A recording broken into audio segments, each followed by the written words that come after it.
آج ہم پڑھیں گے 29واں پارہ تبارک الذی. اس کی کل 431 آیات ہیں اور 22 رکوع ہیں. سب سے پہلے اس میں سورہ ملک ہے. سورہ ملک کی 30 آیات ہیں اور 2 رکوع ہیں. اس پارے کی تمام صورتیں مکی صورتیں ہیں اور تمام صورتوں کے رکوع 2 ہیں. سورۃ الملک کا خاص موضوع یہ ہے کہ اللہ اس کائنات کا بادشاہ ہے. اس کے سوا کوئی سپریم پاور نہیں ہے. کسی کا اختیار کسی کی طاقت نہ ہے نہ ہونی چاہیے. پھر اللہ تعالیٰ مقصد زندگی بیان کرتے ہیں انسان کا. انسانوں کو کس لیے پیدا کیا؟ الذی خلق الموت والحیات. اس نے زندگی بھی پیدا کی اور موت بھی پیدا کی.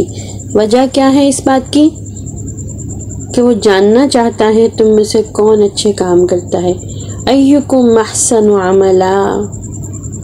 اگر موت نہ ہوتی تو حساب کتاب نہ ہوتا. یعنی زندگی بھی دی. زندگی کیا چیز ہے؟ ایک مہلت عمل ہے. اچھے کام کرنے کے لیے ایک لائف سپین، ایک ٹائم پیریڈ دے دیا. اس ٹائم پیریڈ کے اندر اللہ تعالیٰ یہ دیکھیں گے کون کون اچھے کام کرتا ہے. پھر موت کے بعد ان اچھے کاموں کا ریوارڈ ملے گا، انعام ملے گا. ان کو جنہوں نے اچھے کام کیے اچھا ریوارڈ ملے گا، جنہوں نے برے کام کیے برا ملے گا. ہم اللہ سے اس کی رحمت اور مغفرت کی دعا کرتے ہیں کہ اللہ اپنی رحمت سے ہمیں ڈھانپ لے، ہم سے اچھے کام کروا لے، ہمیں اچھے کام کرنے والا بنا دے. اور اگر ہم سے کوئی برے کام ہو جائیں تو ہمیں توبہ کی توفیق عطا فرمائے. اللہ تعالیٰ اس سورہ مبارکہ میں نافرمان لوگوں کے برے انجام کا بھی ذکر کرتے ہیں. بار بار خوف دلاتے ہیں اس بات کا. کیسے؟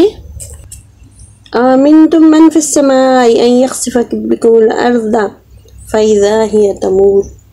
کیا وہ جو آسمان میں ہے یعنی اللہ، اس سے تم بے خوف ہو گئے ہو کہ وہ تمہیں زمین میں دھسا دے یا اچانک زلزلہ آ جائے، زمین ہچکولے کھانے لگ جائے. پھر اگلی آیت بھی ایسی ہے، امنتم من فی السماء ان یرسل علیکم حاصبا. کیا تم اس بات سے بے خوف ہو گئے ہو کہ جو آسمان میں ہے یعنی اللہ تعالیٰ وہ تم پر ایک تیز آندھی بھیج دے، پتھراؤ والی آندھی جس میں ہوا بھی تیز اور پتھر بھی برسے. اللہ تعالیٰ معاف فرمائے. کہیں وہ اس طرح ذکر کرتے ہیں کہ وہ جو تمہیں رزق دے رہا، اگر وہ اپنا رزق روک لے، وہ جو تمہیں پانی دے رہا تو زمین سے تم پانی نکالتے ہو، اگر زمین سے ہی پانی ختم ہو جائے کہاں سے لوگے؟ نہ آسمان سے برسے نہ زمین سے نکلے تو پانی کون لائے گا؟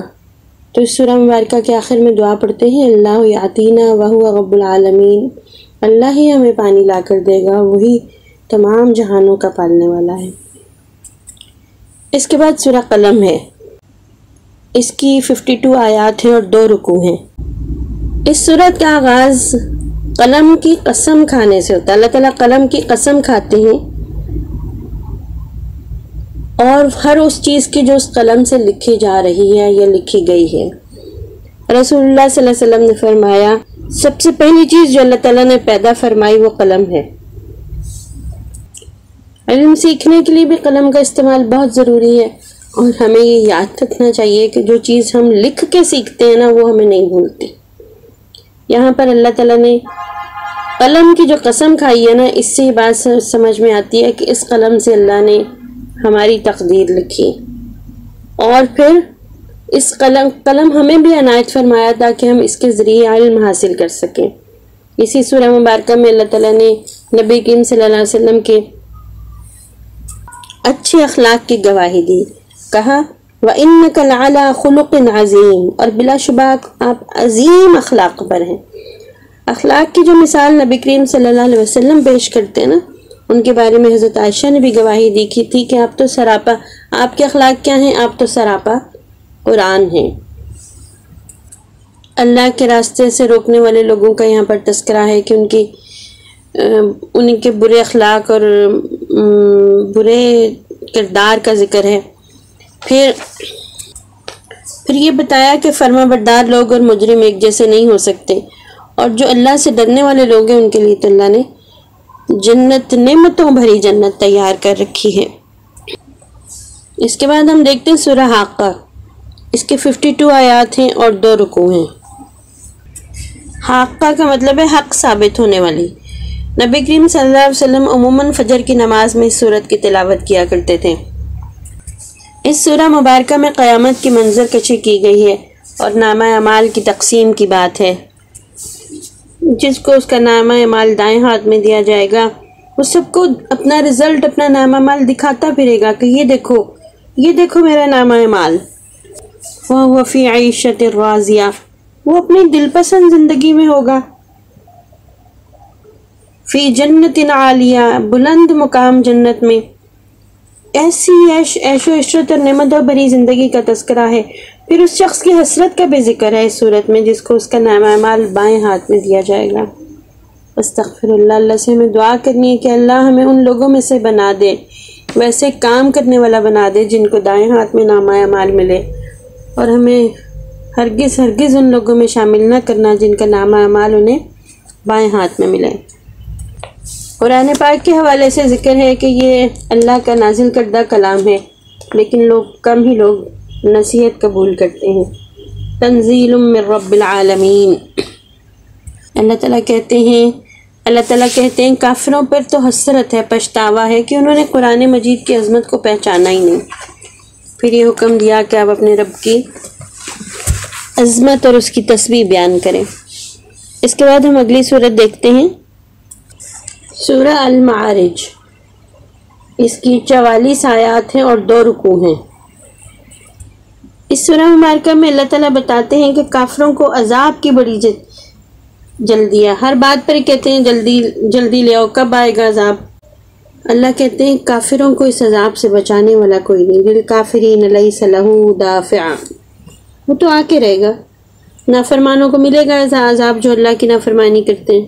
اور پیارے نبی صلی اللہ علیہ وسلم کو نافرمان لوگوں کے مقابلے میں ان کے رویے، ان کے طعنے تشنیع اور جو وہ تکلیف پہنچاتے ہیں اس پر صبر کرنے کو حکم دیا گیا۔ فَاصْبِرْ صَبْرًا جَمِيلًا۔ اس سورہ مبارکہ میں اللہ تعالیٰ بتاتے ہیں کہ قیامت کا دن بہت سخت ہوگا، آسمان پگھلے ہوئے تانبے کی طرح ہو جائے گا، پہاڑ دھنکی ہوئی روئی کی طرح، کوئی دوست کو نہیں پوچھے گا، اور اس دن عذاب سے بچنے کے لیے ہر بندہ چاہے گا، ہر کوئی چاہے گا کہ وہ اپنے گھر والوں کو، اپنے بہن بھائیوں، اپنے بیوی بچوں، کسی کو بھی اپنی دولت مال ہر چیز کو کسی طرح فدیے میں دے کے نہ خود بچ جائے۔ پھر اللہ تعالیٰ نے جہنم کی آگ کا ذکر کیا ہے جو شعلے مارتی ہوئی آگ ہے، اور وہ اپنی طرف ہر کسی کو کھینچے گی جس نے اللہ کی نافرمانی کی۔ یہاں پر اللہ تعالیٰ مضبوط کردار والے مسلمانوں کے بھی ذکر کرتے ہیں کہ وہ اپنی نماز قائم کرنے والے ہیں، اپنی حیا کی حفاظت کرتے ہیں، اللہ کی راہ میں خرچ کرتے ہیں، امانت کی حفاظت کرتے ہیں، قیامت کے دن پر یقین رکھتے ہیں، اور اپنی گواہی پر، سچی گواہی پر قائم رہتے ہیں اور اپنا وعدہ پورا کرتے ہیں۔ ایسے لوگ، ان کے ساتھ کیا سلوک ہوگا؟ اولئک فی جنات مکرمون، یہی لوگ جنتوں میں عزت پانے والے لوگ ہیں۔ اللہ تعالیٰ ہمیں اہل جنت میں سے بنائے اور جہنم کی آگ سے بچا لے۔ اگلی سورت دیکھتے ہیں، سورہ نوح، 28 آیات ہیں اور 2 رکوع۔ اس سورہ مبارکہ میں حضرت نوح اپنی قوم کو جو اللہ کی دین کی دعوت دیتے ہیں اس کا ذکر ہے، اور ساتھ یہ بتایا جا رہا ہے کہ انہوں نے صبح و شام اپنی قوم کو اللہ کی طرف بلایا، لیکن ان کی دعوت قبول کرنے والے بہت کم لوگ تھے۔ انہوں نے اپنی فریاد جو ہے وہ رب کے آگے رکھی اور یہ کہا کہ اللہ، میں رات دن انہیں تیری طرف بلاتا ہوں لیکن یہ میری بات نہیں مانتے۔ یہ اپنی گمراہی میں اتنا بڑھ گئے کہ انہوں نے اپنے معبودوں کو، جھوٹے بتوں کو، جو پتھر کے معبود انہوں نے بنائے ہوئے تھے، اس کو پوجنا انہوں نے نہیں چھوڑا اور نہ ہی اللہ کے نبی کی کوئی بات مانی۔ پھر حضرت نوح نے اپنے رب سے دعا کی، رب لا تذر علی الارض من الکافرین دیارا، اے میرے رب تو زمین پر کافروں میں سے کسی کو رہنے کے قابل نہ چھوڑ۔ اور پھر بچوں کیا ہوا؟ آپ کو پتہ ہے حضرت نوح کی قوم پہ کیسا عذاب آیا تھا؟ ایک سیلاب تھا، آسمان سے بھی پانی برسا اور زمین کے اندر سے بھی نکلا، اور وہ ساری قوم جو ہے وہ تباہ و برباد ہو گئی، اور صرف بچے وہ لوگ جنہوں نے حضرت نوح پر جو ایمان لائے تھے اور ان کی باتیں مانی تھیں۔ اس کے بعد ہے سورہ جن، اس کی 28 آیات ہیں اور 2 رکوع ہیں۔ اس سورہ مبارکہ میں جنوں کے ایک گروہ کا ذکر ہے جنہوں نے قرآن سنا اور ان کے دل پر اس کا بہت اثر ہوا، نبی کریم صلی اللہ علیہ وسلم کی طرف وحی کی گئی اور آپ سے فرمایا گیا کہ آپ لوگ اپنی قوم کو بتا دیں کہ جن قرآن سن کر ایمان لے آئے ہیں انہوں نے قرآن کو مان لیا اور وہ قرآن کے آگے جھک گئے ہیں۔ جنہوں نے کہا یہ جو قرآن ہے نا یہ نیکی کی راہ دکھاتا ہے، سو ہم اس پر ایمان لے آئیں، اب ہم اپنے پروردگار کے ساتھ کسی کو شریک نہیں کریں گے۔ اب سورہ مزمل ہے، اس کی 20 آیات ہیں اور 2 رکوع ہیں، مکی صورت ہے۔ اس سورہ مبارکہ کے آغاز میں اللہ تعالیٰ بڑے پیار سے بڑے ناز سے نبی کریم صلی اللہ علیہ وسلم کو مخاطب کرتے ہیں، یا ایھا المزمل، اے چادر اوڑھنے والے۔ پھر نبی صلی اللہ علیہ وسلم پر جب پہلی وحی نازل ہوئی نا تو آپ کانپتے ہوئے خدیجہ کے پاس آئے تھے اور کہا تھا زملونی زملونی، مجھے کچھ اڑا دو، مجھے کچھ اڑا دو۔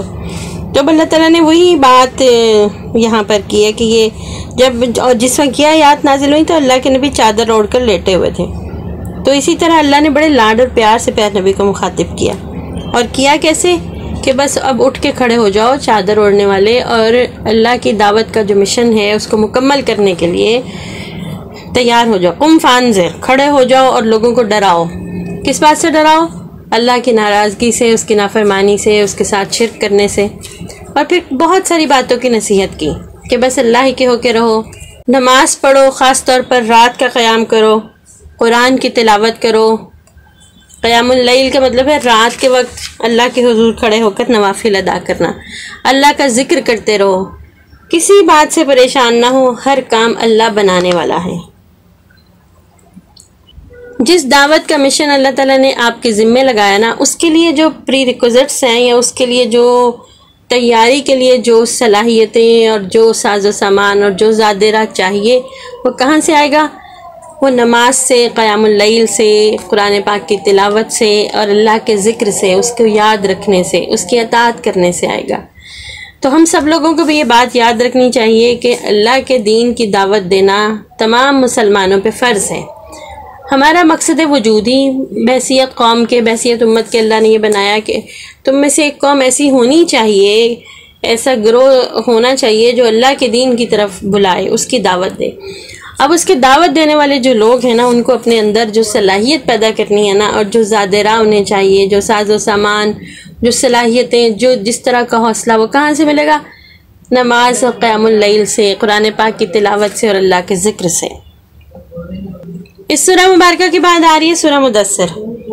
سورہ مدثر، اس کے 56 آیات ہیں اور حسب سابق اس کے بھی 2 ہی رکوع ہیں، اور آپ کو پتہ ہے یہ مکی صورت ہے نا، اس پارے کی ساری صورتیں مکی صورتیں ہیں۔ پیارے بچوں، پہلی وحی نازل ہونے کے بعد کچھ عرصہ اللہ کے نبی صلی اللہ علیہ وسلم پر وحی کا سلسلہ منقطع رہا، یعنی وحی نہیں آتی رہی۔ پھر ایک دن ایسا ہوا کہ نبی کریم صلی اللہ علیہ وسلم بتاتے ہیں کہ میں چل رہا تھا کہ اچانک آسمان پر آواز سنی، میں نے اپنا سر اٹھایا تو دیکھا کہ وہی فرشتہ جو غار حرا میں پہلی بار وحی لے کر آیا تھا، آسمان اور زمین کے درمیان ایک کرسی پر بیٹھا ہوا ہے، جس سے مجھ پر خوف طاری ہو گیا اور میں اپنے گھر آ گیا اور گھر والوں سے کہا مجھے کپڑا اڑا دو۔ چنانچہ انہوں نے میرے جسم پر کپڑا ڈال دیا، اور اسی حالت میں اللہ نے یہ وحی نازل کی، یا ایھا المدثر۔ مدثر کا مطلب ہے ایک کمبل میں لپٹنے والے۔ یہاں پھر اللہ تعالیٰ کا حکم ہو رہا ہے کہ اٹھو اور ڈراؤ، قم فانذر، اٹھو اور ڈراؤ۔ پھر اللہ نے کہا کہ اللہ کی بڑائی کا اعلان کرو اور اس کے لیے اپنے لباس کو صاف ستھرا رکھو، اپنے رب کے لیے، یعنی ظاہری جسمانی پاکیزگی بھی جو ہے نا وہ اللہ کی بڑائی کا اعلان کرنے کے لیے بہت زیادہ ضروری ہے۔ اپنے رب کے لیے صبر کرو۔ پھر اس سورہ مبارکہ میں اللہ نے جہنم کا تعارف بھی کروایا اور نافرمان لوگوں کی پہچان بتائی، نصیحت حاصل کرنے والوں کو خوشخبری دی، بخشش کی، مغفرت کی۔ اور آپ کو پتہ ہے جس کو اللہ کی مغفرت کی خوشخبری مل جائے یہ تو بہت بڑی خوشخبری ہے، اللہ اس سے راضی بھی ہو جائیں گے اور اسے جنت بھی عطا کریں گے۔ اس کے بعد سورہ قیامہ ہے۔ سورہ قیامہ میں اللہ تعالیٰ نے بتایا ہے کہ کچھ دل جو ہوتے ہیں نا وہ اچھائی کی طرف مائل ہونے والے ہوتے ہیں، ان کو ایسے دلوں کو کہا نفس لوامہ، اور کچھ دل جو ہے برائی کی طرف مائل ہونے والے ہوتے ہیں، انہیں نفس امارہ کہتے ہیں۔ اور اللہ کا جو پسندیدہ دل ہے وہ نیکی سے محبت کرنے والا اور برائی سے نفرت کرنے والا ہے، اسے کہا نفس مطمئنہ۔ ہم سب نے ایک روز اللہ کے حضور پیش ہونا ہے اور اپنے سارے کاموں کا حساب دینا ہے۔ سورہ دہر کی 31 آیات ہیں اور 2 رکوع ہیں۔ اس سورہ مبارکہ میں اللہ تعالیٰ بتاتے ہیں کہ اس نے انسان کو کیوں پیدا کیا اور یہ کہ دنیا انسان کے لیے امتحان گاہ ہے۔ ہماری جو عمر ہے نا، میری جتنی عمر ہے، آپ کی جتنی عمر ہے، وہ ہماری مہلت عمل ہے۔ وہ مہلت ملی ہے کہ ہم ایسے کام کر لیں کہ ہم پھر کامیاب ہو سکیں اور اللہ کی فرمانبرداری کریں، اللہ کا شکر ادا کریں اور کامیاب ہو جائیں۔ اور جو لوگ اللہ کی نافرمانی کریں گے وہ ناکام ہو جائیں گے۔